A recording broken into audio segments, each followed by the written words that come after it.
Notre avantage, il est très RSE. Alors, il est très à la mode, etc. Mais c'est sincère, c'est vrai. Premier point, on répare plus. Donc à partir du moment où on répare plus, on fabrique moins, on vend moins. Alors c'est peut-être antinomique hein, pour un vendeur d'électroménager. On préfère réparer que de remplacer. Il y a toute une logique et une promesse derrière ça qui est dans notre plan Everyday, qui est le plan à 5 ans du groupe. Mais donc on répare plutôt que de remplacer. Et en termes de, on va dire, de pollution ou de CO2, etc., on sait que 80% vient de la fabrication du produit plutôt que de sa réparation.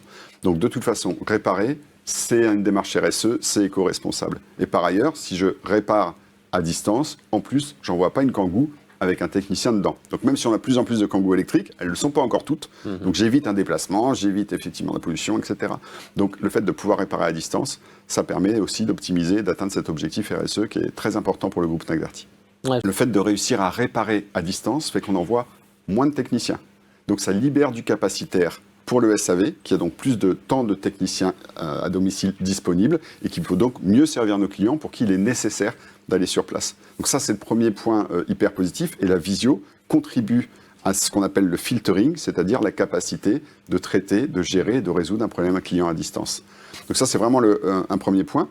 Et puis, le deuxième point en dehors de ce capacitaire, c'est que c'est vrai qu'entre régler un problème à distance pour un client et lui envoyer un technicien, en termes de coût pour le groupe, pour l'enseigne et ou pour le client, ça n'a rien à voir. Pour le client, c'est gratuit si on résout à distance, donc ça c'est plié. Si on lui envoie un technicien et que c'est un produit hors garantie, il va payer l'intervention, etc.